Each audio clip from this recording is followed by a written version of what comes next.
फिर उसके बाद हम लोगों ने फिर बेसिक वेरिएबल्स लिखा है, x1 लिखा है, x2 लिखा है, x3 लिखा है और s1 लिखा। आर्टिफिशियल वेरिएबल को तो हम लोगों ने इग्नोर कर दिया था, आर्टिफिशियल वेरिएबल को हम लोग इग्नोर कर देंगे। तो हमारे पास z था, यहाँ पे मैं आपको दिखा भी देती हूँ, यहाँ पे z था, x2 था और x1 था। x2 और x1 की वैल्यू हमारे पास यही आएंगी इक्वेशन में जो हम लोग लिखेंगे गिवन टेबल में हम लोग।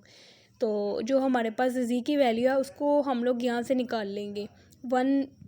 107 divide by 7 minus 50 divide by 7 into x3। z की वैल्यू हमारे पास 10/7 है, x3 की वैल्यू -50/7 है, s1 की वैल्यू -1/7 है। इसको हम लोग यहाँ पे नोट डाउन कर देंगे टेबल में।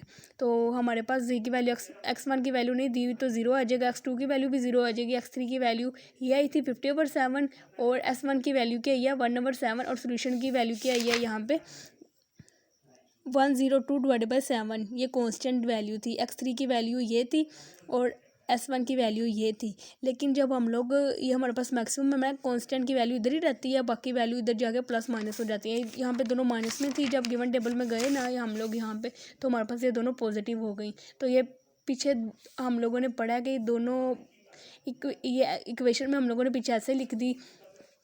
तो हमारे पास यहाँ पे z की वैल्यू क्या आ गई 102 डिवाइड बाई 7 और x1 की वैल्यू क्या आ गई 45 डिवाइड बाई 7 और x2 की वैल्यू क्या आ गई 4/7। यहाँ पर हमारे पास हो गया सवाल कंप्लीट।